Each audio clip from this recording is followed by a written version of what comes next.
streaming. There we go.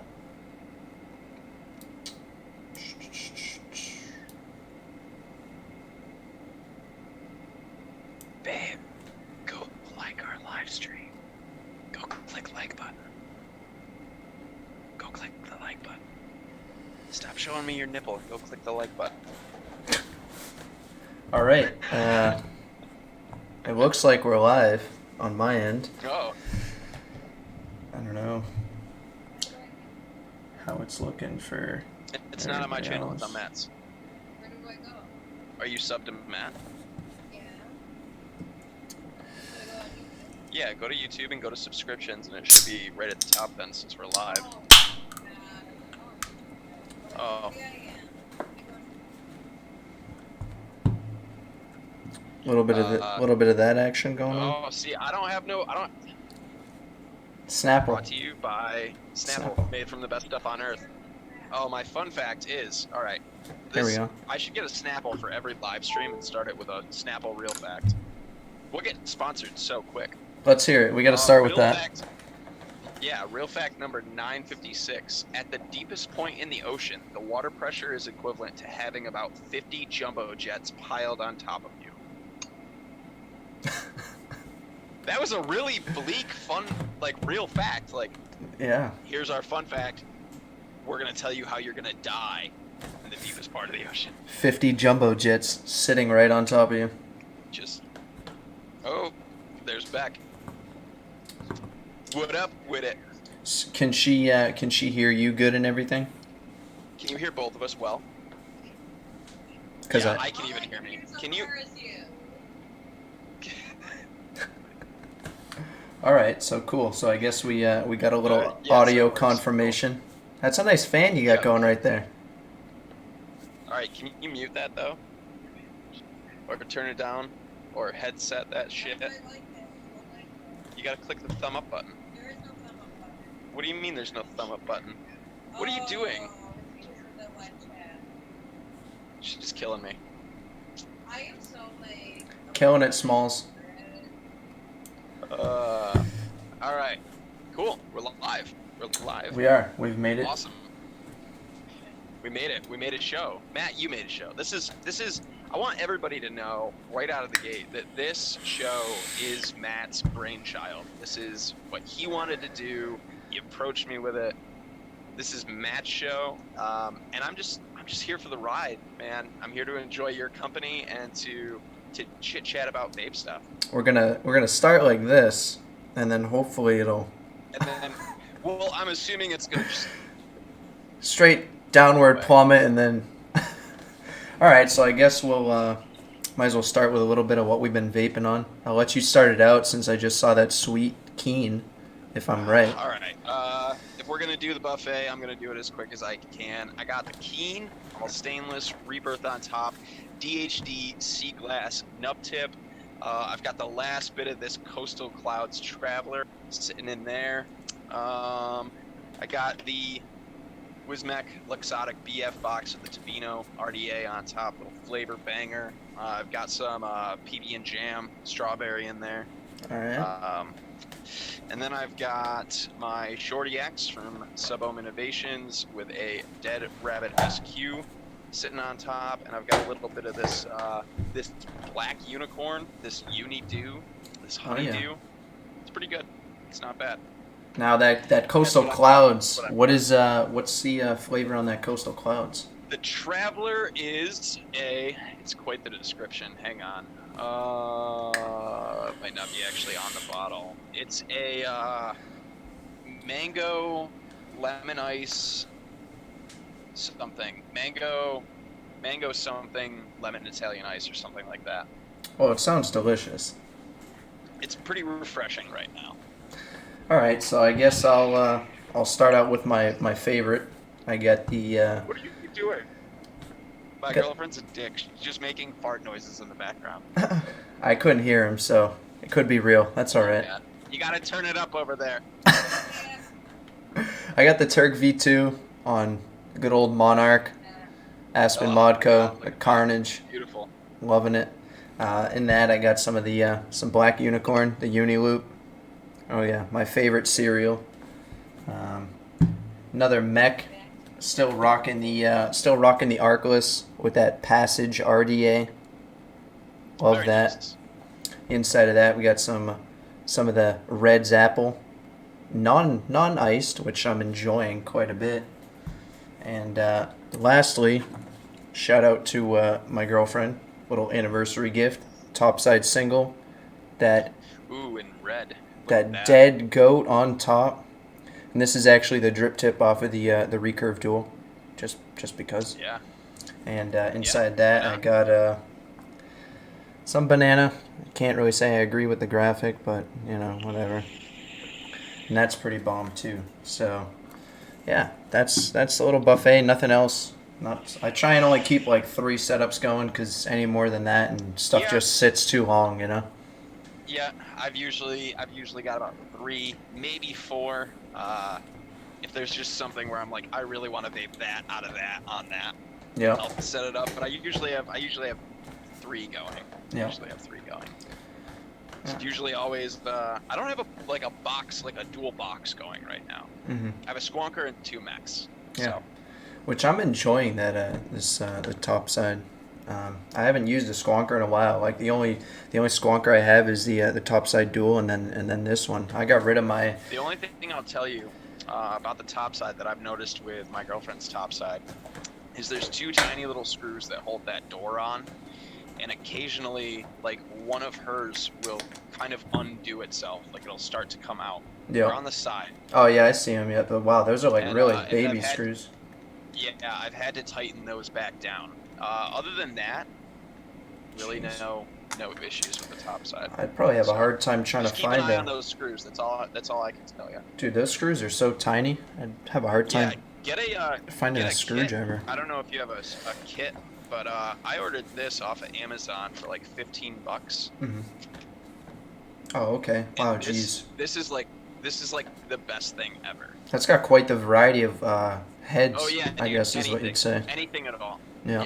Anything at all. So, I don't know. That's a good investment for stuff like that, especially when it comes to like maintenance on your mods, because a lot of times, there's just awkward size screws. Yeah. Stuff Yeah. like that going on. I have a little kit over there, but it doesn't have anything that's that tiny. But yeah, I'll keep my eyes open for that. Yeah, just find something on Amazon. It Yeah. doesn't have to be, like I said, that's like an 80-piece set or something like that. I got it for like $15. Yeah. So, Yeah, I have one headphone off because I don't want to talk too loud, or I don't want a nasty echo going on. I hate Half on. having both. Yeah, I hear you. It makes me feel, I don't know, then I can't hear myself. Yeah, that because well. all my headphones So I are all. always have to like rest one back. Yeah, because they're always so noise canceling. You can't like gauge how loud you're actually talking. Right, yeah. So all right, we did our little I'm buffet. already hard of hearing. So like, if I can't hear myself, I'm just gonna start yelling. Oh, at dude, everybody. I wear earplugs 8 hours a day, 5 days a week. Shit. See, I should and I don't. Yeah. So all right, well, I guess I didn't put it in the title, but I kind of want to start off with NVE, I guess, in Long Island. It was Yeah. How was it, man? Overall, just general thoughts on NVE. dude. Well, I'll just start with like the drive, because it was a bit of a drive for me. As you know, I'm in New Hampshire. I'm right down in Nashua, so right on like the Massachusetts line. It was, I want to say it was almost 4 hours, and the whole ride there was smooth, like very smooth, quick. And then the last hour, oh dude, it was nothing but traffic. Nothing but That's traffic. terrible. So That's terrible. we get right to the area, and there's the Nassau. I don't really know how you pronounce it. I'm just gonna say Nassau, the Nassau Coliseum, and there's like nothing around it, but obviously like huge parking lot for the whole arena, or whatever you want to call it. So we get in, we start walking towards the Coliseum, and the guy directs us over to the right, and we find out that it's actually in the basement of the Coliseum. So it's not even in the Coliseum. You take these like death stairs, because they're just straight down, like legitimately, like I think like either 4 or 5 like flights like straight down, And but yeah, once we got in, it was it reminded me of NVE in Connecticut a little bit. Just the fact that there was literally Was more. it any bigger? Was it bigger, smaller? Ah, man, About the same. I was gonna say I don't want to say bigger. Um, there was more vendors than people there. That's all I'm gonna say. There was more vendors Oh, than really? yeah. There was more vendors than consumers. Their like reviewers lounge was like, I don't know. I don't want to bag on it. Like I had a great time. It was awesome. Like there were so many like familiar But faces. you think Connecticut had Oh a my better show? God, way better. And there was Yeah. like if you went over to Grim Green's booth, the recoil booth, whatever you want to call it, you couldn't go up to the front. There was like just a horde of people in Connecticut. Like it was like shoulder to shoulder walking through like the whole expo. And Wow. in Long Island, it was dead, Wide open spaces. wide open spaces, and I was shocked. I was like, oh, in New York, I was like, I bet it's gonna be packed. But I mean, the thing with Connecticut is it was at Mohegan Sun, which is it's the casino, the hotel. There's multiple like exhibition halls, and that place is just like a mall inside itself anyway. So, Yeah. Yeah. but as far as like By the way, chat, can you guys just tell me real quick? Can you guys hear my fan? I just want to make sure that you guys don't have like this constant buzz because I can turn it off. I'm just going to die if it gets turned off. You will literally watch me melt in front of your eyes. the beard is gonna like fall right off. Yeah, it's just gonna start. I'll just start rapidly losing beard hair and shedding. Yeah. Just let me know if you guys can hear me. If you guys can hear that fan coming through. Gotta like destroy okay. that like button. You just gotta. And yeah, smash the like button, guys. Definitely appreciate it. Much appreciated. Oh yeah. But yeah, go ahead, Matt. So- Sorry to interrupt you. I just want to make sure that people can hear me okay. So yeah, so the vendors were great. I saw so many people that there was a lot of like reviewers, influencers, I guess if you will. There wasn't many consumers, man. Like, and as far as like, you couldn't bring any food in. So in Connecticut, you'd go to where you'd collect your tickets. You'd go through a big set of doors, and then before the actual like exhibition hall or whatever you want to call it, there was like a little food stand, but it had like a variety, and there was a big seating area where you could eat right outside the hall. But this place, you couldn't bring any food in, and the nearest like food joint was a McDonald's. So we left, and So that McDonald's was just packed. yeah, it was just packed. So we had to It's leave the only place to eat. Yeah, we left the parking area. We went and got some McDonald's, and when we went back, luckily enough, the guy that's collecting the $5 for parking, I was like, hey, I was just here. I was like, I just went to get some food. I don't know if you want to recharge me, and I had like a $5 in my hand because I just expected it. I was like, yeah, they're charging for parking if you leave and come back. If somebody wants to be, Yeah. whatever. I'm sure you guys didn't get like a stamp on your hand. Or, No, there was nothing. Well, I mean, or you get anything like that to signify that you get a wristband to get in, but nothing as far as parking. But he didn't charge us. We went back in, but I had a tall water with me because I saw a lot of vendors had like McDonald's, and I was like, oh cool, maybe I can walk around with a water because the little booth they had in there, they were charging $6 for 20-ounce Aquafina, and I was like, shit, I don't want anything like that you go. I mean, that doesn't even that's not even like just like vape events, but any kind of event that you go to like that, you're gonna pay like $5 for a water. So and God forbid you go to a festival that has beer because you're gonna pay $20 for. Those people for were like paying. A pint, Those people were paying through the nose. It was nuts. So I had to throw away the water, obviously, before I went back through the metal detector. But Matt, there are dehydrated people around the world, and you're just throwing away perfectly good water. Just throwing away water. But no, the event itself, it was great. But I mean, like within an hour, we saw everything that we were going to. But we stayed right until the event shut down because I mean, I drove 4 hours, so we got there around, I think it was like 12:30, 1 o'clock, and we stayed right until just about 5 o'clock, and then we left. So it was awesome. It was fun. I got a picture with Grim, saw all those guys, saw Vapor Swaggins, Brian, Vaping Canadian. To bring that up, I'm a patron of Nick, and I was in his patron stream last week, and when I popped in, I was like, yo, And he's like, "Oh, Logan, hey. Oh, hey, by the way, I met your buddy at NVE." And he was like, "Yo, I'm Logan Exhale's friend." And I was like, "Jesus Christ." It was pretty funny. They had there was one So, booth. There was it's one pretty booth funny. in there that they were just selling soda. So you'd buy like this huge, what looked like a bourbon mule mug, and you could get any soda you want and just refill it all day. They were like $20. So I saw it was Ah. it was Vapor Swaggins, Vaping Canadian, and then Poon Sauce. And I was like, I looked at my girlfriend. I was like, oh shit, I want to go get a picture with those guys. I was like, I watch their channels and stuff. And then right as I was about to walk over, they were all holding up their mugs, like taking a selfie. And I was like, oh shit, I'm not gonna go over there. That's when you just have to photobomb it. Yeah, you gotta Just like, hop right in and throw him some bunny ears or some shit, and then boom, got a photo. Be like, "Yo, I'm that guy, Matt. Can you send me that?" but it was There you cool. go. It was really awesome seeing the Reaper up on stage with Grim Green talking advocacy and everything. That guy is, I mean, as everybody's seen on social media, the whole bar stool. Yeah, dude, he pulls He's no punches. Oh, dude, he's great, and it was crazy seeing him there. He was really trying to like get the crowd going and everything. I didn't see the Barstool kid, whatever his name is. What's his name? Tommy or I don't know. I don't know what the hell his I name don't is. know. Doesn't even I matter. don't care. Literally Yeah, it irrelevant. doesn't matter. But yeah, so NVE all in all great. I'll definitely go back to the Connecticut one. I doubt that I'll go back to the Long Island one. Just Yeah, I wanted to, man. Yeah.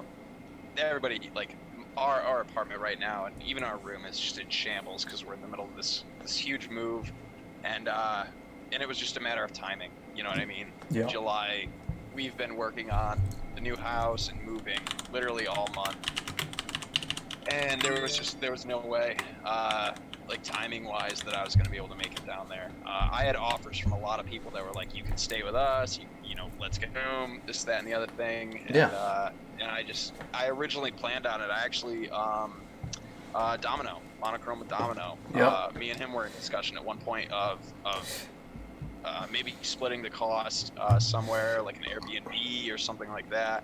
There was a And, Marriott. It was a and I Marriott decided- right across the way. Yeah, it was just a matter of timing, Yep.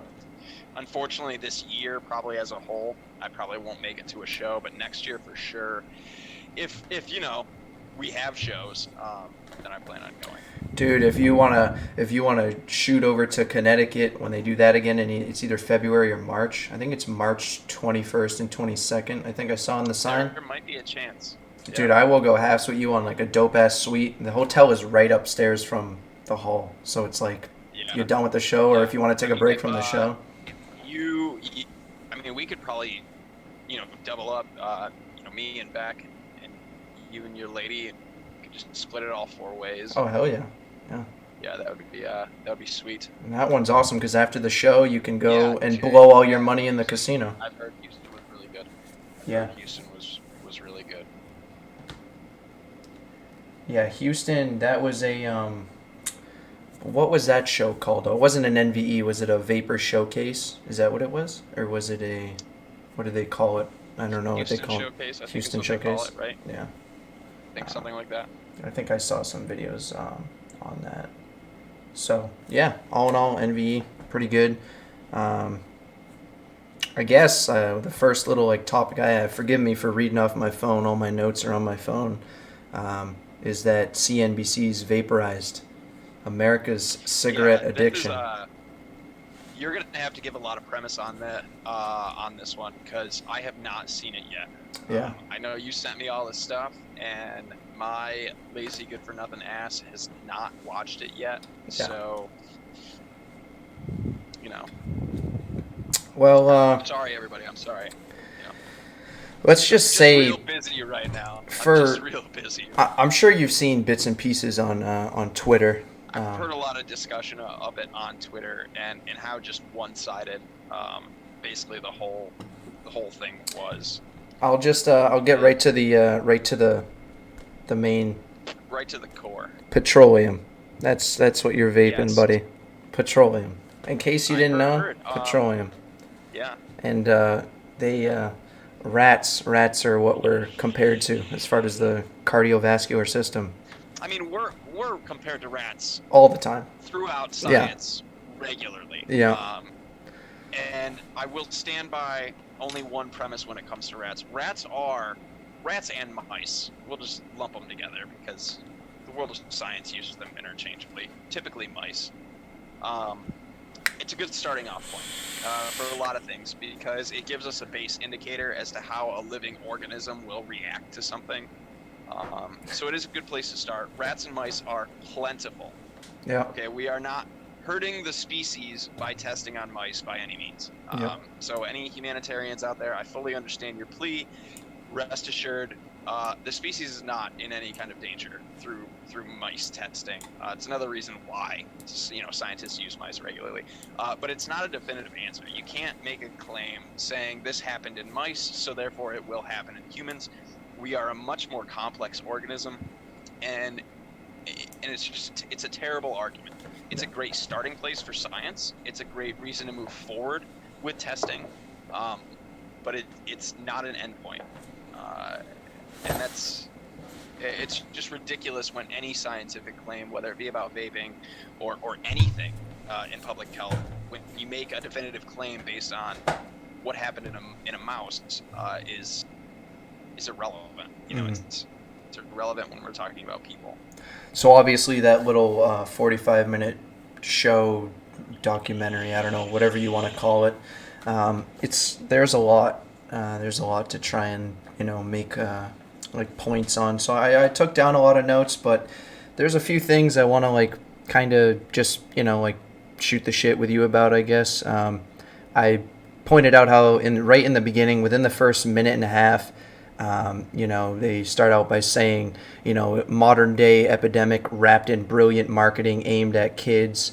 They pointed out the whole, one lady that they interviewed, I forgot her name, but they talking about the whole, bright colors, and she even pointed out music, targeting like Juul, saying that they're advertising towards kids with bright colors, and she said bling. I'm correct if I'm correct, bling and music. So I'm a little. I mean, I was watching Groom Green's Wildcard Wednesday, and he was just bright colors. Like I got bright colors. There's bright colors. People can like bright colors without it. Like, give me a break. Yeah, our drinks are different colors. It's colors. just. This is base marketing in any industry. Yeah. Ever. It's any industry you're in. It's basic marketing. Yeah. I mean, I go off on Twitter occasionally on things that I draw a line at a certain point when the discussion comes up around marketing to kids. There are certain e-liquid companies that you could really make the argument that they're marketing to kids. And we as an industry have to flat out admit that, and we have to call those people out. Mm-hmm. We have to call those companies out. And we can't turn a blind eye and say no, it's not happening in our industry. That sort of thing never happens, because it does. There's overly cartoonish things. There's e-liquid out there that, I mean, for Christ's sake, we can go way back, and the FDA even uses this one or whatever, like the old juice box e-liquid. Yep. I mean, I get that you want to reminisce on your youth and reminisce on your past and be like, I love apple juice boxes, but you have to also think, I was a kid when I had apple juice boxes. It's maybe this is a thing for kids. Like, there has to be some thought that's involved in that. Yeah. And especially with recently, I've been on a really big kick on Twitter about this fucking Puff Boy mod. The Game Boy looking, yep, I've seen that. It drives me nuts because me, dude, I had an original Game Boy. Yeah. I grew up, I'm a gamer at heart. That's what I am, that's who I am. And the nostalgia around that mod, for me, I fucking love it. I would love that mod. Just not right now. We're not ready. Just not right now. Yeah. Mod.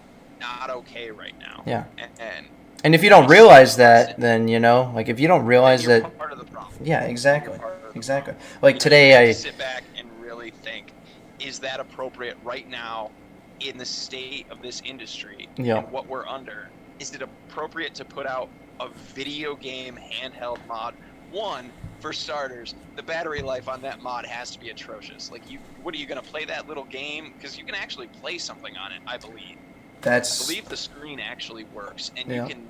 So like, it's gimmicky as fuck. It's not gonna be a great vape for one. So you have a terrible product for what it's intended to be anyway. But two, like, come on. That's just like hardcore ammunition right there. I mean, you want to talk about targeting kids? Let's make a game. You know what? Like, really? Like, do we even have to like? Is this even an argument? Yeah, and I said this when it first came around. I was like, you know what? If that was like made by somebody in the industry who was a modder, who was like basically I always go back to like Michelle Lynn, Dull Done. And if somebody was like making these from like old Game Boys or something, modded out Game Boys, and was like for the community, you know, you can't buy them, they're not mass produced, things like that, I'm all for that. I think that's cool as shit. But when a Chinese company makes 10,000, 100,000 of these fucking things, come on. Like, China doesn't care. And I understand that they don't care. No, they don't. China they're never going to care. We can beat that dead horse all day long. Well, we're skewing off a little bit here, but that Instagram post that I tagged you in, that I tagged Matt from SMM, you know, whatever, suck my mod, I just like to say SMM because he changed his name and a respect thing, but he got the post taken down. I was trying to look through my notifications of like tagging you and everything in it, and it was gone. And that's what we need. Yeah, and that's like Charlie's. Yeah. I called Charlie's out because they put up a picture of that Game Boy mod. Yeah. And I called them out right on their Instagram, and they kind of like ignored me basically at first, like, oh, it's an adult product, like whatever. Yeah. And about a week or two later, they actually DM'd me back, and they were like, thanks for calling us out on that. We've taken it down, this, that, and the other. We understand what you were saying.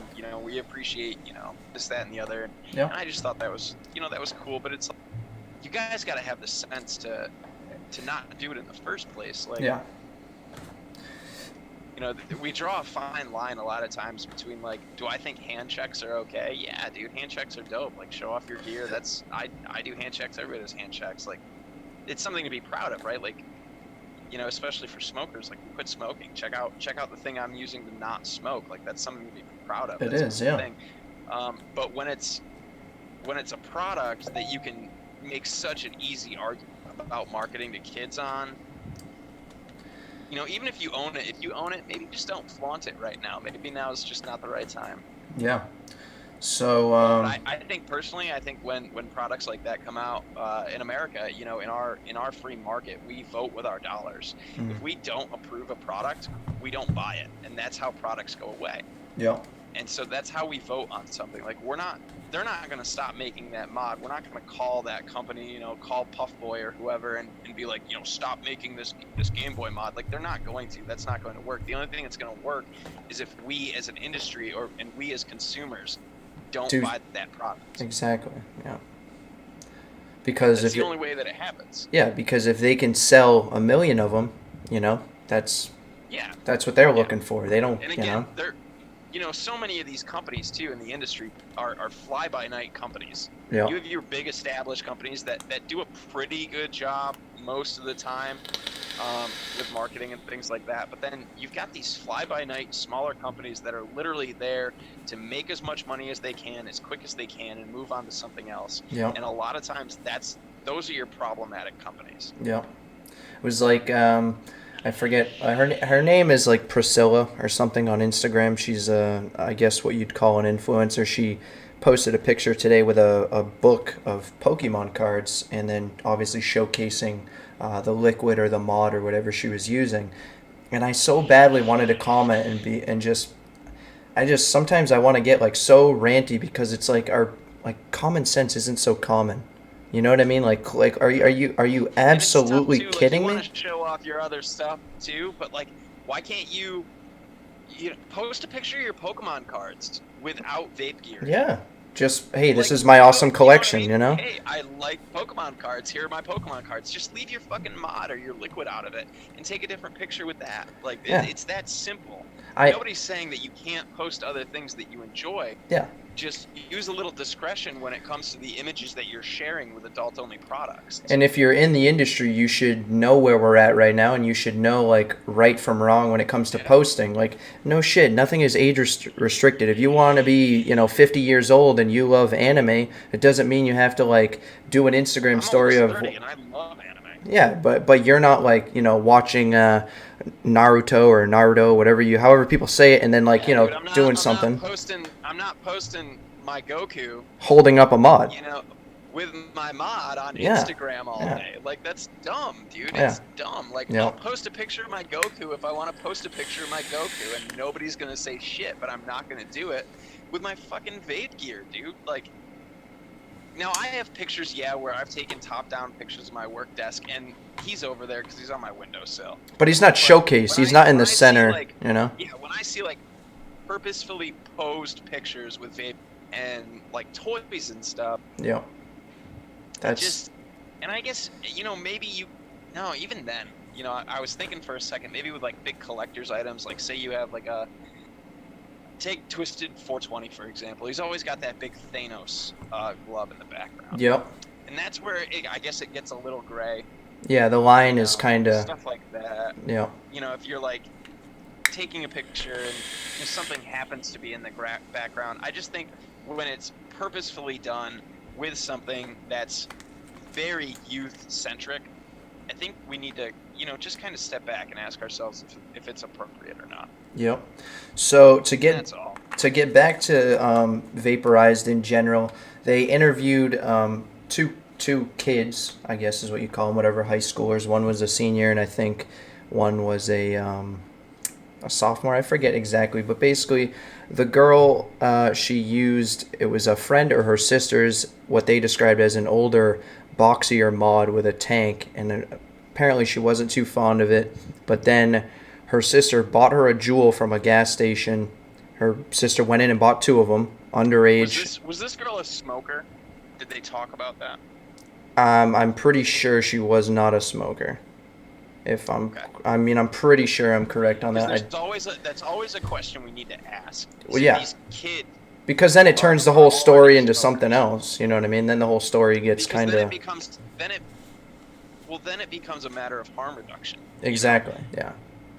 And I'm not a promoting teen vaping in any way. I want to be very clear on that. I don't. These are adult-only products. Of course. But before they're adult-only products, they are harm reduction products. Yeah. That comes first. And when we're talking about using e-cigarettes or vapes or whatever you want to call it, if that youth was an addicted smoker, I started smoking at 14 years old, and 3 years later had somebody handed me a vape that worked for me, I probably would have made that switch. And I was underage the whole time, like that would have been me making a conscious decision to use something less harmful. Mm-hmm. And I think we need to, I don't want to say, maybe necessarily be lenient, but be lenient on those individuals. But, kids that are just picking up vaping because they think it's, cool and stuff like that are young, it's and the part that irritated me more about the whole interview with this girl, and I forgot her name, but she was like laughing throughout. Like if you get a chance and you watch Vaporized, you can go whatever on their website and rewatch it. It was a joke to her. He was like, he goes, so when would you hit your Juul and how often? And you'd say like right at the beginning of the day. She's like, yep, right when I woke up, because she's like, and she's like laughing all giggly. She's like, because it's just that easy. She's like, it's just there, and I want to hit it, and it's just that easy. Is it almost not believable? Does it almost seem? I don't know. They do an interview. Rehearsed. Like, I mean, later on in Vaporized, some of the stuff that these other kids were saying were like totally scripted. But I couldn't take her serious whatsoever. I mean, it's just like. Now, is she one of the lucky girls and youths who successfully quit Juul? The big interview with her was that she went on to vaping marijuana. And I guess towards the end of the interview, supposedly she still vaped multiple times a week. The boy that got interviewed, his mother is like a big Parents Against Vaping thing, if I remember correctly, and he ended up quitting completely. He stopped vaping completely. But before they mentioned that, he went on to say how he was like, I don't know how far I would walk before I would get winded. And the mother of the other girl that they were interviewing claimed, she lost her appetite, she was moody, coughing all the time, and all this other stuff. And it was, I don't know, so infuriating when I was watching it. I was like, this is literally, and then the last 5 minutes were like all the benefits. The UK saying how like the US is just focusing, so much on this teen epidemic and forgetting the whole harm reduction, how many adult smokers there are, So that this is. They put it in there just to do the good cop, bad cop thing at the end, but it definitely wasn't the focus of the show. Like I said, like the first minute and a half was like, oh, brilliant, packaging, blah, blah, blah. And it's just all this negative stuff. And then, right after they get done talking about how, you're vaping petroleum, how, over in the UK, they're doing X, Y, and Z. And they interview, a lady that's like, I don't know why the US is so focused on, the whole teen thing and how they're not embracing the idea of harm reduction. And basically just baffled. She's basically saying like, pretty much like, oh yeah, we're idiots. She's confused because you have to understand their country has two major differences. One, their healthcare system. Yeah. And that's a huge one. And two, MSA. They don't have the master settlement agreement. They don't have their area states. They don't have states, but basically like. They're not getting the money from tobacco that our country is getting from tobacco. Mm-hmm. They also don't have places like California that took out, 17 billion? I can't remember. It's one of the two. It's an MRB. It's a lot of money in bonds. They took that money out anticipating that they would make this money from their tobacco sales and from MSA. Mm-hmm. And, vaping is such an intrusive thing that we're cutting into that money that they've already spent. It's so easy to look at California and go, well, obviously look at what San Francisco did. Look at why. They're missing out on so much money that they already don't have. California is the number one poverty state in America. They are the poorest state. I can see Shane's getting fired up in the chat. Don't get me started. Me and Shane were actually just talking a little bit on Twitter about the teen vaping epidemic. And heavy air quotes on epidemic. Heavy, very, very heavy. There's a lot of really inflating numbers. We hear a lot from the 2008 National Youth Tobacco Survey, which is what the FDA and the CDC and everybody uses. Mm-hmm. I was just about to mention that. 78%. That 78% number gets thrown around a lot. Teen vaping is up 78%. 78%. In high schools. That if you go, they go on to say 48% in middle schools. So like. But people need to keep in mind that if you go from one person to 3 people, that's a 200% increase. Mm-hmm. Like, they throw that 78% around so much, and it sounds like such a big number. You go, wow, 78%. That's a big number. But then you go into the aspect of, are we talking, habitual? Are we talking tried it at a party? Overall, that number is experimental. Yeah. That's if you puffed on one puff in the past 30 days is what that 78% increase shows. So it's just inflated numbers. It doesn't paint a real picture. They showed habitual vaping, that exact survey showed 5.8% of youth actually regularly using. Yeah. Less than that when you get down to the never smokers who were vaping, the youth who were never smokers and now past 30-day regular users. That number is like, it's less than 1%. It's like 0.06 or 0.08. It's such a small number. Mm-hmm. But those numbers don't get talked about. No. Because we can, they can use those bigger numbers as scare tactics, in their agenda and their narrative. Yeah. So. Yeah, that was actually my next point was going to be that National Youth Tobacco Survey. Let's see here, what else can we touch on this? Just an interview with Gottlieb. He said he claims that nobody's hands are clean when it comes to marketing and he was just talking about the There damage are a that's. lot of companies that have had excellent marketing from day one. Yeah. So. You wanna look at a prime example of a company that has had phenomenal marketing since day one? Look at Five Ponds. Mm-hmm. They've been in this industry for so long. They are a, I'm gonna hate to use this word or these words, premium, gourmet. It's a terrible, but like higher end, really high quality e-liquids, Yep. very pricey e-liquids. Mm-hmm. But they've been in the industry for so long, and they're right out of the gate.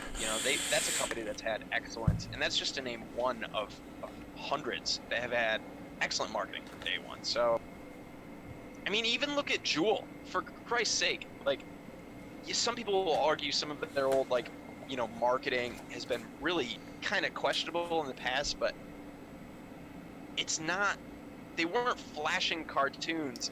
Like, they show this picture regularly of this, like, Ariana Grande looking girl vaping and, like, bright colors, and to me it just looks very 80s. I don't understand why an 80s theme would appeal to a 2000s kid.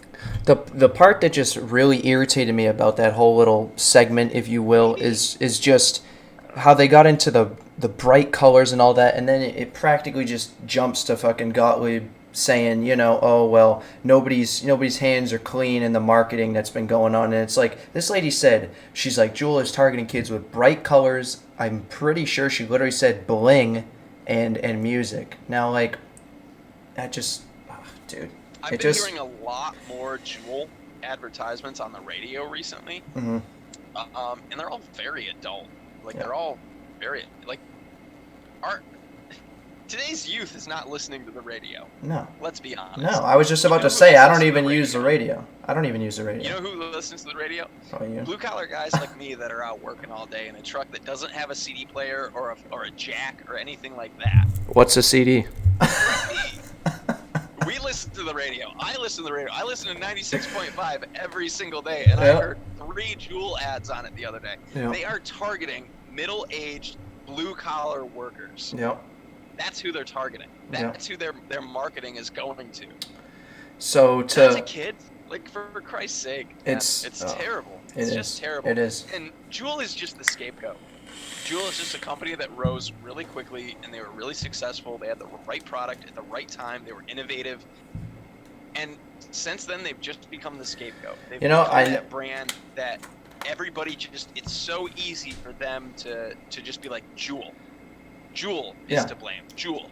You see it all the time. To get kind of, like, in depth on it, they were saying, Gottlieb was saying how he never expected Juul to become so popular, and they're comparing it to a flash drive. Never have I ever heard people be so interested in flash drives. I nearly forgot about flash drives, and now all of a sudden everything is. This is what a Juul looks like? I'm a little confused. And they literally showed a Juul or something in the Vaporized, like, literally mounted to, like, a laptop, and they're talking about how it looks like a USB. It's like, listen, let's talk about whatever to get these people off of. By the way, my USB drive did not vape.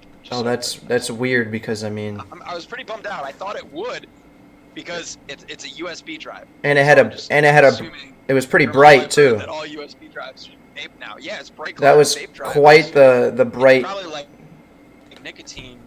And I really it's just let's talk about harm reduction. If this thing that is so convenient to carry helps a smoker quit, that's what it's all about. You know what I mean? It doesn't matter. Not everybody wants to use this and deal with these and everything that's going on in there. People want something. It's simplicity, and that's what Juul they blew up, and I truly believe.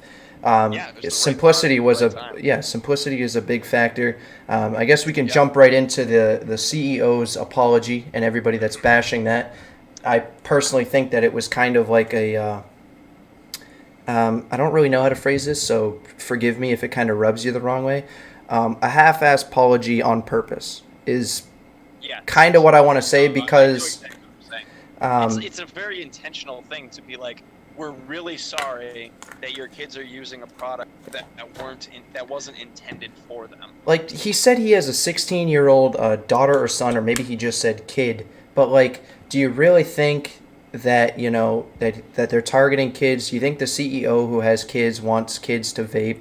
Of course he gave a half-ass apology because yes, it comes down to restrictions, and yes, listen, it comes down to the parents. Parents are number one. Both of my parents were smokers. My mother passed away from cancer. My father is, you know, he's feeling the negative effects. He has multiple stents in his heart and whatever. I'm not going to turn this into that, but it's like yeah, we've talked about my systems and stuff for your dad. my whole family, all they ever told me was not to smoke. Meanwhile, they're ripping left and right. I got family members that are lighting up a second when they're halfway done their first. Like, and I did not, yeah, dude, and I did not that. smoke. You know what I mean? Like that's. It's parents. It's parents, and I understand a lot of people are, what's cool, and oh, pass me your jewel because that's the thing. But when my parents were 16, it was going out on lunch, or 16, 18, you know, their lunch break. She said that my mother used to tell me, yeah, we'd go out on lunch break and we would smoke in high school. So, yeah. you know, like kids. I did the same thing. I would smoke while I was waiting for the, waiting for the BOCES bus after lunch every day. It got to the point where our truancy officer and me would just have regular conversations while I would smoke because it was the only way. Basically, our truancy officer dealt with me outside smoking on what we called Smoker's Corner so many times, and he took so many packs of cigarettes away from me and so many cigarettes, and finally, like I was just like, no, dude, I'm coming out to smoke. Bottom line, you're gonna have to expel me. And they didn't expel me. They didn't do anything else. But basically, he would drive over and talk to me while I would smoke. Yep. So that way he could say that he was there talking to me about it and that he made me put it out. When in reality, he would just sit there and talk to me while I smoked because he knew that it was a lost cause. Yep. You know? It was just a lost cause, so he got to the point where he was just kind of saving his own ass. Yeah, so to me, that was the bottom line. Like, I think it was just more of a, I don't even want to say, like, I don't want to say a guilty conscience or anything like that. I think he just threw it out there because, I don't know, maybe it was because he was just getting interviewed, and maybe it was because the right questions got asked and he wanted to, or maybe it was more of a genuine thing, but a kind of like, you know? I think it was to reiterate, you know, like, we're making a product for adults, and there's no adult product anywhere ever that kids don't get a hold of. I mean, there are no adult products that kids have never gotten a hold of. That's an impossible dream to put something on a market where a whole population of that younger, you know, the younger people just won't get one. You know what I mean? Alcohol, the adult toy industry, even like kids get their hands on every adult product. I know that's crazy and we shouldn't talk about it. We're not gonna talk about it. No. But it's an adult industry. Like, youth get those things. Yeah. They will find a way to get those things. It doesn't matter what it is. Kids will find a way. Certain things catch the spotlight, and at the moment, it's all these kids that are getting their hands on Juul. But let's forget about all the kids that are going to high school parties, drinking and driving home drunk. You know what I mean? Here's the big problem too, because the big buzz that was created really around the youth epidemic, the youth vaping problem, whatever you want to call it, is really brought on by organizations like Campaign for Tobacco-Free Kids. Parents Against Vaping was founded out of all that. Yeah. And these organizations, especially, dude, Campaign for Tobacco-Free Kids is a Johnson & Johnson Foundation. That's a pharmaceutical company that funds this organization. They fought tobacco for so long, but only to a point where they can still exist. You need to understand that there's a balance in all of that. That's why NRTs, like gums and patches and lozenges and whatever, have only remained so effective for so long, and very little innovation has been done in that field because you need smokers. Smokers fund so much in America.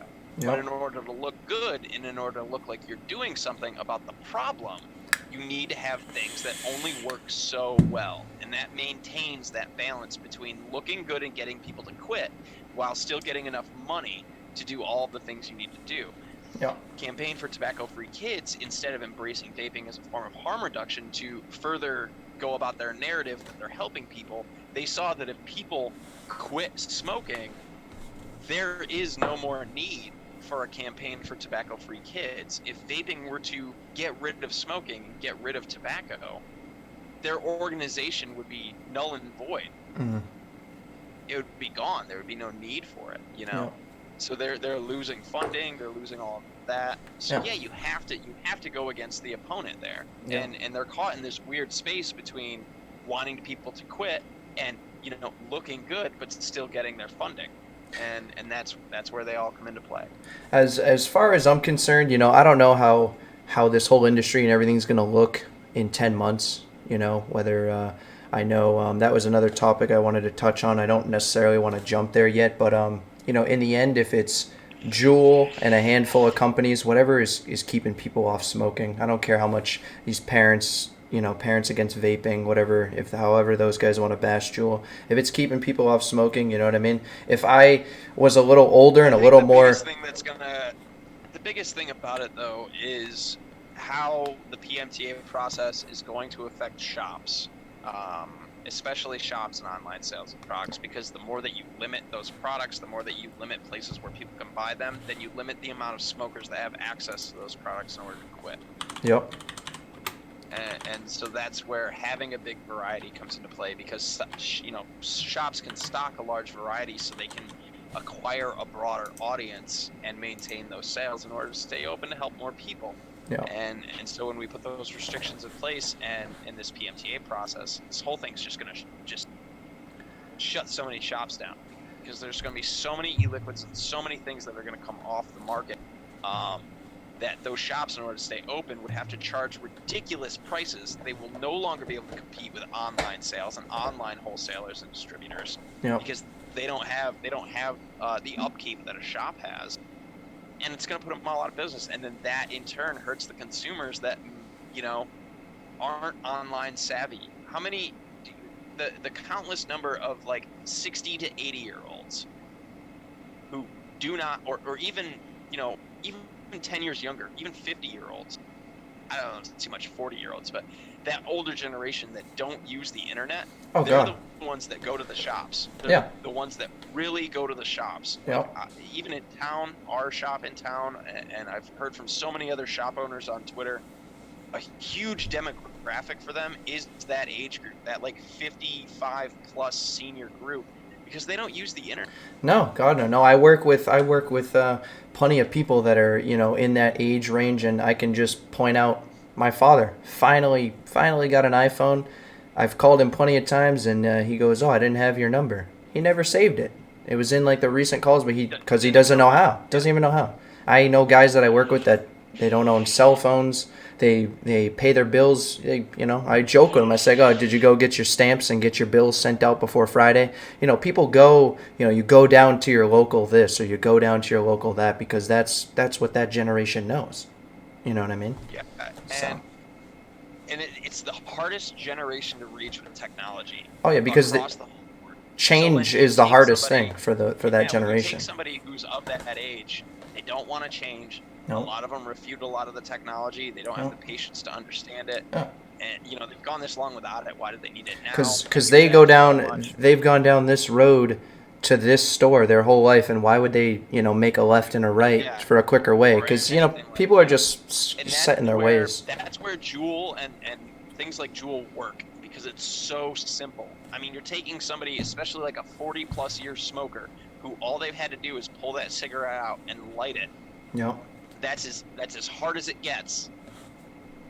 That's why Juul works for those people, because it's just put the pot in and you vape it. That's it. And I was on Twitter the other day. There's a big ongoing thing. I don't know if you've heard of her. Her name's Erin Mills. I don't know if you've seen that on Twitter. Yeah. So there was a big Juul discussion. I don't know if people were trolling or what. I called out for a while, and she would never reply to you. Yeah. I'm still waiting. So she posted this big thing about nicotine causes cancer. Yeah. And I was like, whoa, hard stop. And I called her out on it, and I did it very politely. Yeah. And I never got a response. And then it just got to the point where she's everywhere else. It's all still these. Still don't respond. And finally, I just called her out. I was like, "This woman is fucking bullshit." Like, it's to find out, her husband, Big Tobacco, consultant for Big Tobacco, right? He's consultant for Philip Morris, I believe. Yeah. One of them, Altria, maybe. It might have been Altria. Regardless, Big Tobacco. Yeah. So. 1 and 1 usually equals 2. It's so clear. Like, and she's like a pave mom. Yeah, yeah, she is. And so as far as hers, I don't know if these people were trolling, but somebody was like, "Oh, my jewel blew up in my pocket," and then it was a little thread, and everybody was saying something. Like people were like, "Oh, stop jeweling, it's killing kids." Some guy was like, "Oh, one blew up in my pocket," and she said, "Did you hear about the vape that blew up in the kid's face?" Now, I forget if it was Arizona or where it was, but I think everyone's heard the story about the kid who was using it was a V-God mech. It did blow up like in his face, fractured his jaw, he lost teeth and stuff like that. And I had to reply, and it was kind of like, I don't want to say rude, maybe rude towards the user, but I literally said, user error. I said people aren't educating themselves before going and using devices that aren't plug and play, and I put quotes like Juul, and then I said not to mention that the kid's mother purchased it for him, so he is underage and she purchased a product for him, so and she's such the big parent, so I did all the hashtag bullshit, I did like bad parent. People don't understand this. No. They don't understand what this is. No. They think this is just like a AA or a AAA. It's a battery. So but that's just a regular old battery. But they don't understand that this is a lithium-ion battery. But that's not a battery. That's a vape exploding. They don't think about batteries. That's just a vape exploding. Right. And people don't understand that even AA's or AAA's, like especially, I mean, once you get into, you get out of nickel and you get out of these other things, alkaline batteries, and you get into lithium ions, this little metal tube is... Yeah, the vape pen. Sorry, Logan. I just saw Kimmy's thing. Volatile little thing. This is just a little metal tube full of energy that wants to get out at any chance possible. And you have to treat it with respect. You have to treat it the right way, and you have to know what you're doing. This is something that can be used for a lot of good, and it can be something that's used wrongly and can cause a lot of... People don't even know, like Tesla, dude. Tesla's cars run on a bed of like 200 of these. Yeah.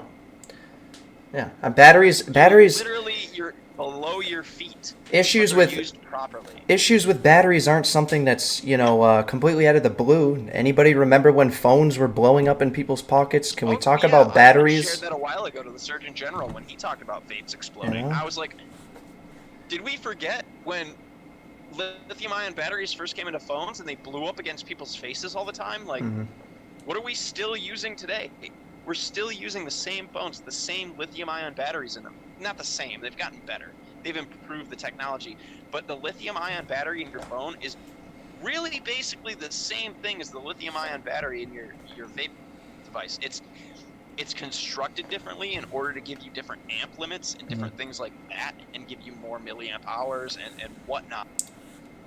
But it's still a lithium-ion battery. Yep. It runs on the exact same chemical strips. People also don't know about the aging of lithium-ion batteries and what happens to them over time. People don't understand that there are only so many cycles that you can charge a lithium-ion battery before you have to recycle it and get a new one. Yep. There's a chemical reaction that happens to lithium-ion batteries every single time that they're cycled, and basically ions, I don't know if they're exactly ions, I'm going to get my science a little skewed here, but there's ribbons inside your battery, okay? There's positive, negative ribbons in your battery, and they're separated by another ribbon that's basically like a neutral, okay? And what happens over time is, we're just going to call them bad clumps. I don't know what else to call them. I don't know the proper term, but they build up on these strips, and they will eventually pass through that barrier, that neutral barrier, and they will hard short themselves. Yep. That sediment, that deposit will grow through that neutral barrier and touch the negative, and you will actually hard short within your battery. That's what happens when you run batteries for too. That's why, like, basically after a year, retire those batteries. Batteries are cheap. Go on 18650 battery store, go on IMR batteries, go to an authorized dealer, go to somebody that gets their batteries directly from Sony, from LG, from Samsung, from reputable dealers. Buy good batteries, buy high quality batteries. They're like $5 a piece. For, you know what I mean? For crying out loud, there's no reason. Just educate yourself, you know what I mean? once a year, replace your batteries for like $20. You know, one of the biggest platforms for learning anything. It's available. It's so easy. You type in. It's not hard to educate yourself anymore. This isn't so many years ago when computers weren't a thing and you had to. Age of information, man. You don't have to go to a library and try and find a book on something. You can type it on YouTube. And the worst part is like there are so many people in this community that are so willing to help others. So willing. You know what I mean? Kimmy, it was a terrible explanation. There was absolutely terrible explanation. A for effort. I'm gonna do some more science and I'll come back with the actual language that I was going for. But it's been so long since I read the name of those little deposits that happen on those strips inside a battery that I can't.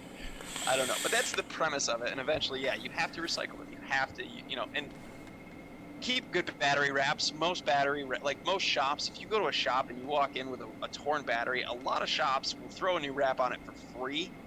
Some shops, 50 cents.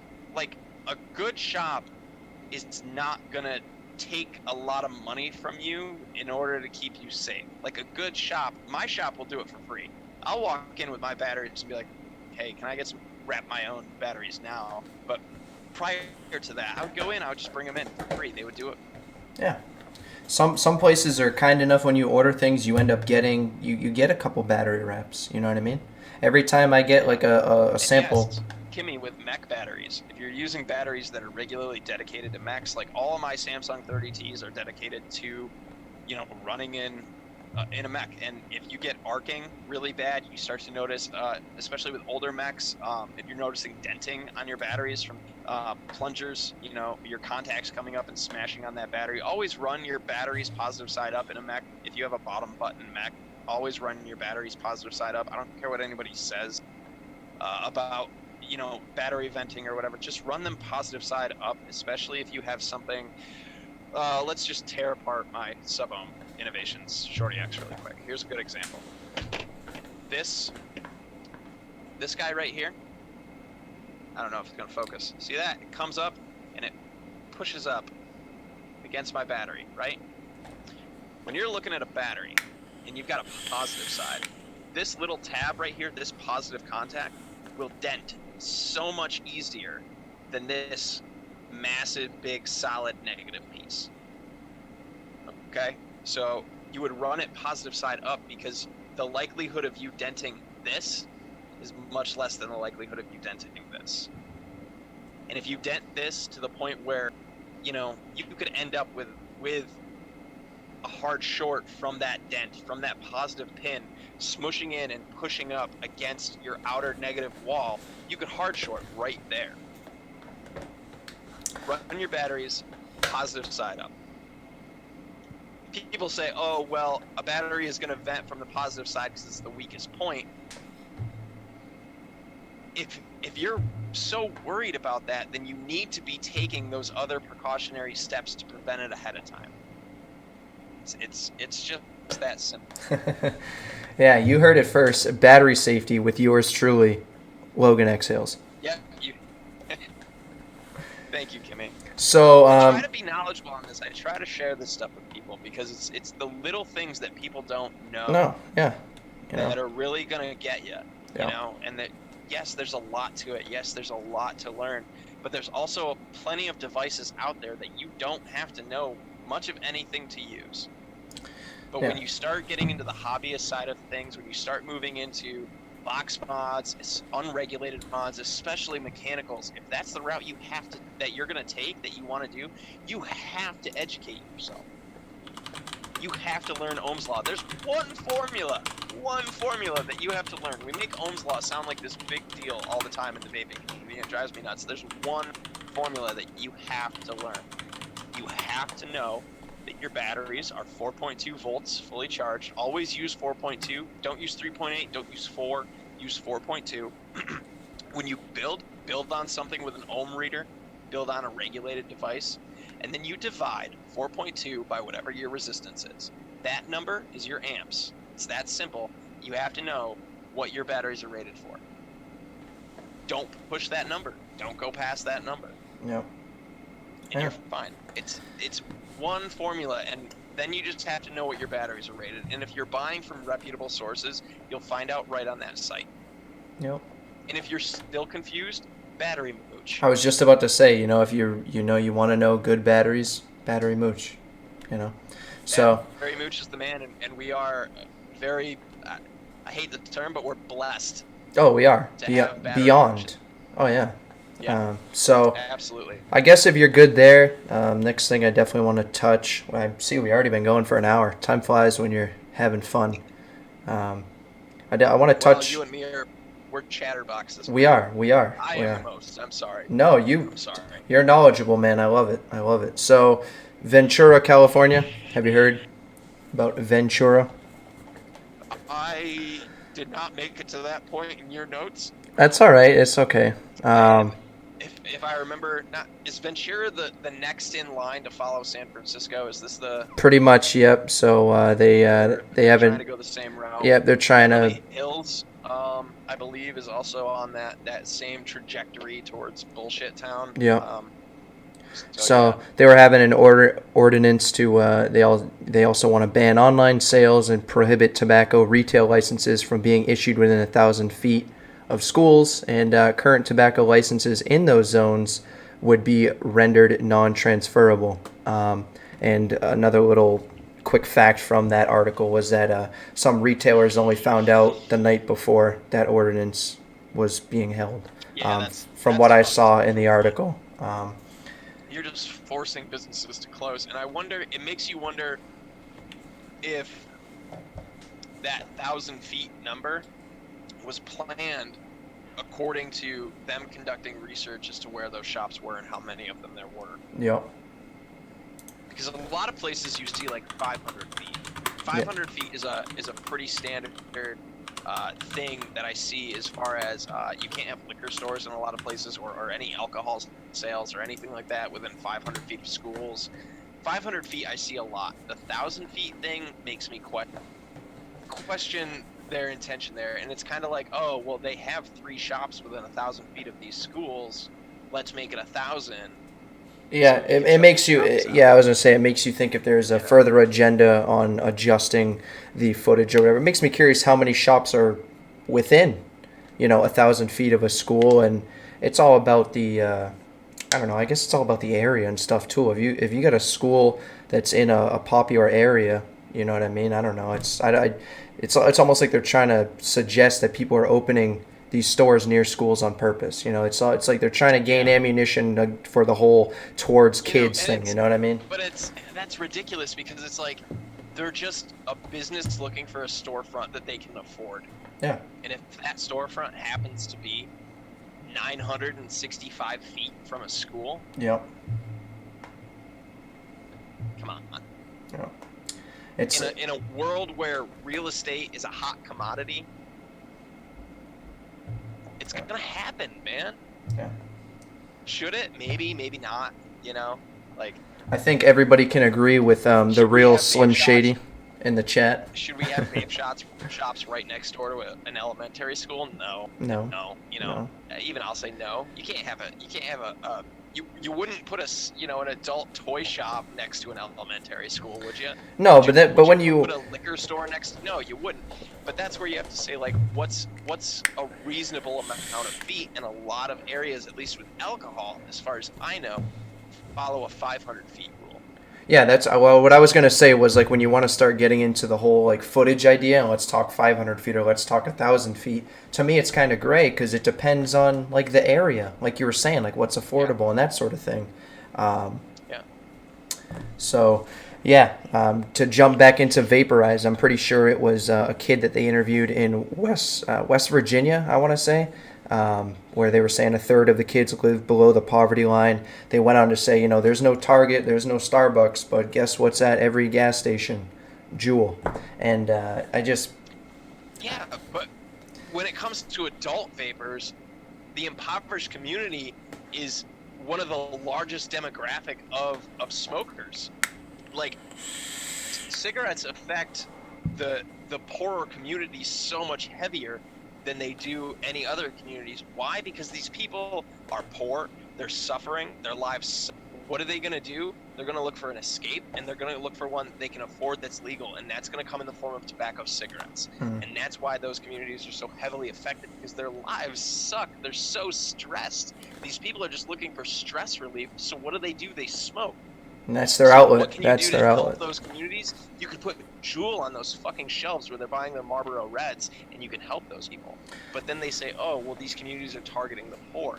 Yes, they're targeting the poor, but you can't paint it dark when it's meant to be a good thing just because that's your narrative. They wanna like crap on, so to speak, like what's in every gas. Juul is in every gas station. Are we forgetting that cigarettes are in every gas station? For good reason. There's right. plenty of shit. It's so wrong. There's gas stations that you can go in and get a 40 of whatever fucking beer you want. Like, let's be real. I hate it. It's like, guess what? Cigarettes are in gas stations too. There's plenty of things that are in gas stations. Like, way to try and make a point that's like invalid. And Smirnoff Ices in the gas station, not behind a counter. That's fruit flavored. That's alcohol. Not behind a counter in an open fridge. If I was a 12-year-old, you know how many bottles of Coke I stole from little gas stations and shit when I was 13? Dude, I was a punk. I was a shithead when I was a young teenager. If I wanted to go in and grab a Mike's Hard Lemonade out of the cooler and throw it in my pocket and dip out of that store, I could do that. Let me guess. Was it the bright colors that got you? It was dude, it was the sweet, sugary shitball liquor in those fucking. No, man, it was because I was a teenager. And you did what you wanted to. With shit. Yeah. Yeah. Dude, that's it. I was a rebellious little piece of crap. I smoked, I drank. I don't mean to laugh in an insulting manner about bright colors. I'm just trying to point out the fact that youths are gonna do shit that's rebellious because that's what you do when you're young. You could have just colored it. It was the fact that I wasn't supposed to have it, and I could get it. Yeah. Those are the driving key factors. It has nothing to do with color. It has nothing to do with taste. It has nothing to do with any of it. It's the sole fact that I wasn't allowed to have it, but I could get it. I want to point out what Kimmy Vape. Sorry, I'm looking at my other monitor over here. She was saying that where the package stores, tattoo shops, and barber shops, which goes to what we were talking about as far as businesses in that area. So if you want to talk about the 1,000-foot near a school, well, guess what? I used to go to high school that was downtown, and there was plenty of liquor stores, tattoo shops, barber shops, and if that's where the placement is because that's a high volume of people, then that's what it is. But now, given the whole, you put your store in a high traffic area. That's given the bottom line. Given the whole teen epidemic, they're going to point out, oh well, that vape shop is 1,000 feet from a school. Well, yeah, there's a liquor store that's 500 feet away from that school. Yeah, but it's also 500 feet from an area with a ton of other adult-only stores or bars or whatever. Yeah, or whatever. You have to look at what else is in the area too. It's a double-edged sword. The vape shops are practically the least of the worries. Harm reduction, and then. But anyway, okay. So, Ventura, California, we got that. Do you want to talk? California. Ventura. Yeah, California is starting to go right down the toilet. Dude, Not really. California's been going down the shithole for a long time. Speaking of shit, did you see the shit on the pavement on the corner? Yeah, don't worry about the homeless shitting in the streets because you took away their plastic bags. Don't worry about the needles that you have to step over just crossing the street. Don't worry about any of that. A town Focus on a 95% safer alternative. A town that I used to go grocery shopping in. They got rid of plastic bags, and you know what they give you now? Brown paper bags. So let's do that. Let's hand it off. So PMTA'S, do you want to talk about that at all? That's pretty much my last topic. Besides Gottlieb joins Pfizer, I guess. Why don't we do the Gottlieb Pfizer thing? Just okay. Fucking. Can I point out one really interesting fact that I found from that besides all the other shit that I'm spewing that I don't know what I'm talking about?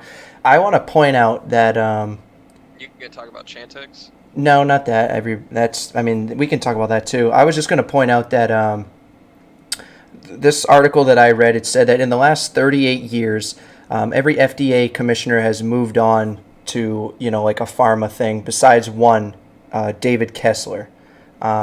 So after leaving, they were saying after leaving public service, why not, check into a company, making billions of dollars, like such as Pfizer, So obviously no shock that Gottlieb joins Pfizer, and this article was just highlighting that every FDA commissioner in the last 38 years, besides one, David Kessler, they've gone on to do something I think like that. Gottlieb stands out the most because of the things that happened while he was going through that. I think his really stands out. He comes from a pharma background. He actually comes from having investments in vaping, Yep. in a line of vape shops and things like that. Yep.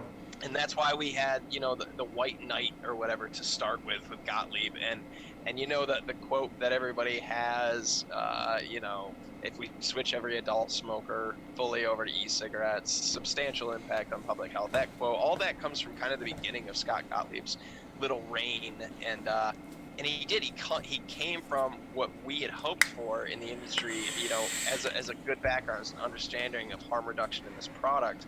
But really, honestly, the guy was just sent in by pharma to go in and remove warnings from things like Chantix. The red warning was taken off of Chantix while he was in there, to start this big fucking to do over vaping and teen vaping. Yep. Just to go back and make money off the shit that he just caused, and it's sickening. Like, Oh, yeah. to see such a blatant, direct "look what you did" Yep. thing. Like, most ex-FDA commissioners weren't so fucking brass about it. Like, Yeah. they didn't make it so goddamn obvious, and I think that's why this one sticks out really, really bad, because it's so blatantly obvious. Interesting things are turning the way they are. He even called him out. Oh, I'm not sure. I can't remember her name. It's just He's not that great of a human being in any other aspect. he She did. in that interview on Vaporized, he was talking about how he expected 2019, a rise in 2019 and everything, and it's just interesting how things are at where they at, and then he resigns and moves on to what he moves on to. It's all very, coincidence. yeah. I don't know. So, I highly doubt it. yeah, I mean that's basically. Just don't get me started on his buddy Jerome. I'm not going. Oh man. I'm not doing it. I'm not doing it, Matt. Speaking of Champix, I saw a tweet on Twitter the other day of a gentleman who said his father was missing for 2 days, came back and told his family that he thought that they were out to kill him, if I'm correct. So somebody else talked about this recently on YouTube. I'm pretty sure Grim Green touched it on Wednesday on his wild card or on Thursday, but I thought that was a good thing to. Well, not good, obviously, but an important thing to bring up. Forget it's the suicide drug. Yeah, forget. So Chantix, just so everybody understands what Chantix is. Chantix is like this really crazy super depressant. That's what it is. It's a depressant that just so happens to help people quit smoking. Not very many people, but it helps people quit smoking. It was never meant to be a quit smoking drug, but it ended up with one. Chantix is not the only drug that has gone through this. Like, there are so many drugs on the market that were designed or that were created that ended up being used for something other than their intended purpose. Oh, you mean you didn't see that? You mean you didn't see that label? Oh, that's because they removed it. Oh, sorry. Yeah. Hope you're off nicotine though. Yeah, and it's just crazy. Like, no wonder people suffer from so many psychological endeavors, basically, on Chantix, because it's not designed to be a quit smoking tool. It just happens to also do that. Yeah. And then it was marketed to be that and only that, when it's honestly this completely other thing. It's a super depressant. Mm-hmm. When you put people who don't chemically need a depressant on a super depressant, you're gonna see bad shit happen. Things happen psychologically. Yeah. Yes. So, like, is it a surprise to anybody? No. No, don't. It's not a good thing to take. I mean, if you survive it and quit smoking, I guess that's a good thing. Yeah, And I'm but sorry to anybody that has had to go through it, but if who you've who been knows how rough smoking, like, who knows how rough the path I was, can't. if it was even It's successful where I for you. draw a line. You know, I draw a line to say, like, if it helped you, and thank goodness you're not smoking anymore.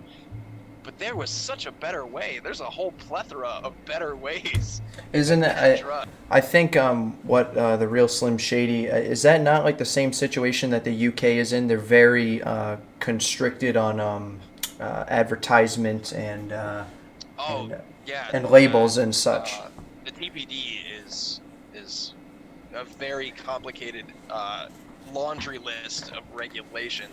I know everybody is probably like, on the same boat. If you're in the vapor industry, you're on the same boat. But I think everybody, smoker, non-smoker, vapor, non-vapor, whatever, everybody knows somebody who's been negatively impacted by combustible tobacco.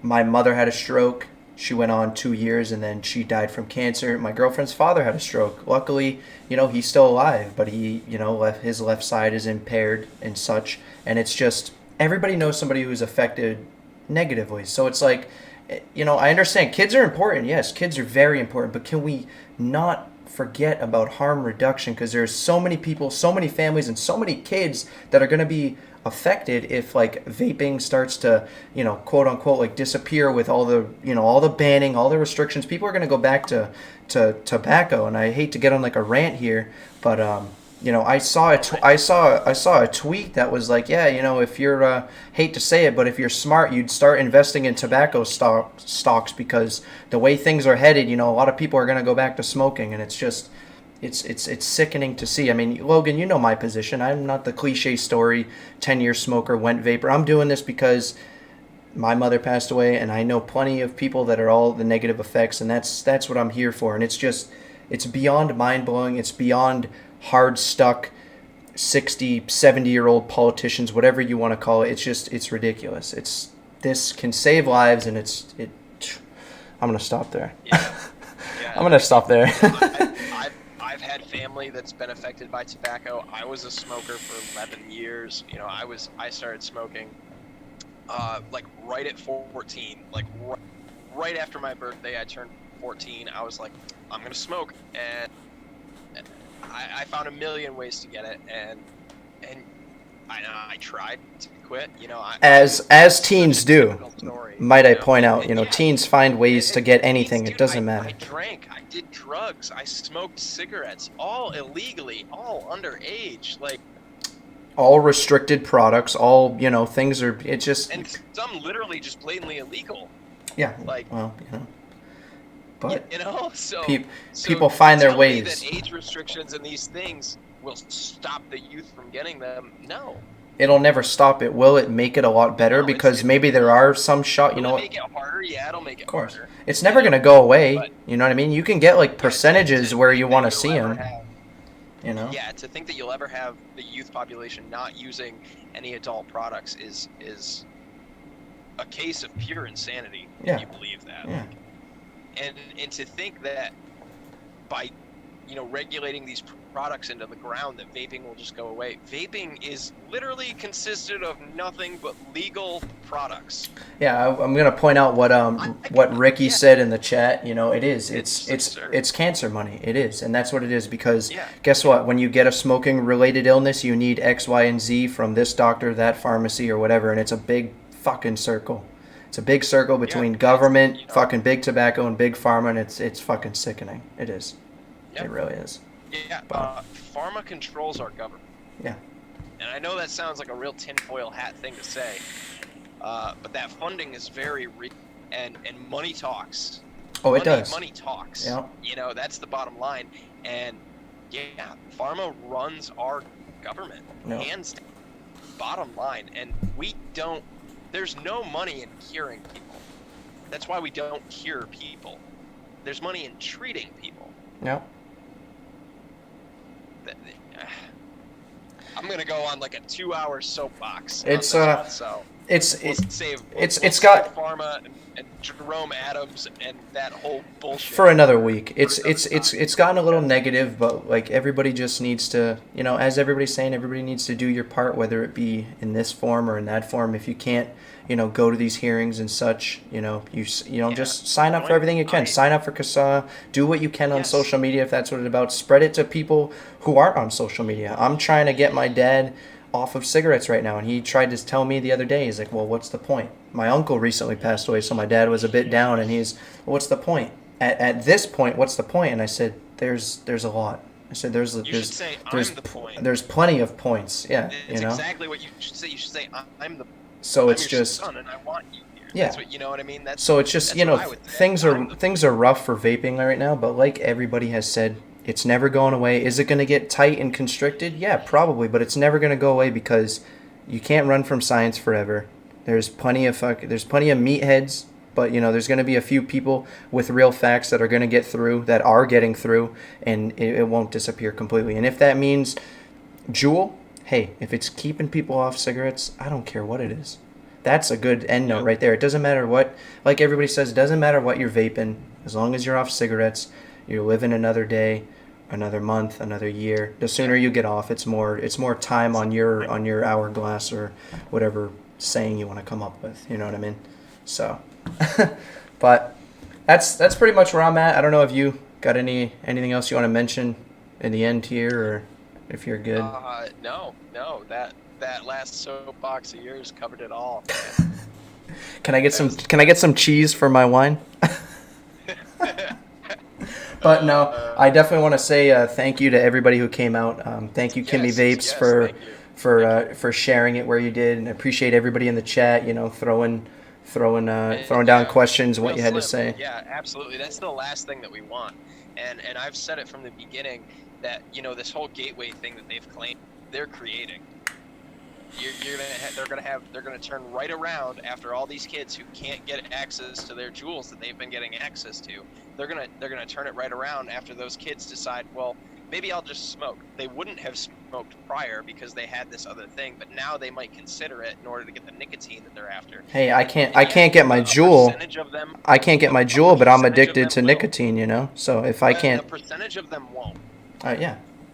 Because we really inflate the idea of nicotine addiction as a whole. Yeah.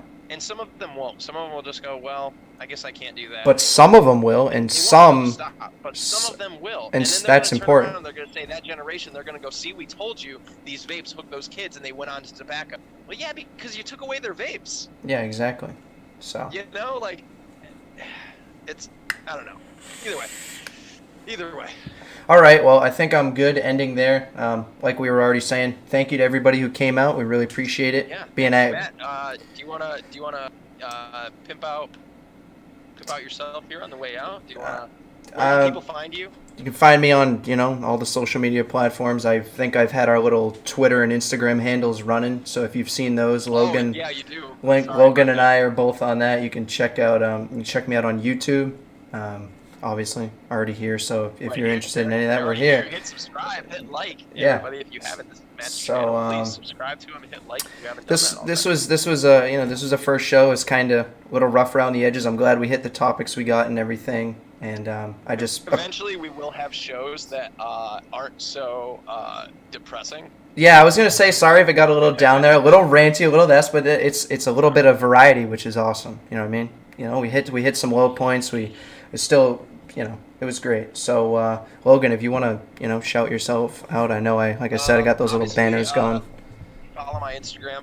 Follow me on Twitter. It's just Logan. Follow this guy on Twitter. If you're not on Twitter, follow this guy on Twitter. He will show you the ways. If anybody's interested in the Discord, my community, the Rise and Vape community, we have a Discord. You can always DM me if you're interested in joining that. It's a really great place. Matt's there along with a bunch of us. Really fun time over there in that community. Also, here in September, I will be starting a new podcast with my girlfriend. It'll be the Rise and Vape podcast, so be on the lookout for that. And that's about it.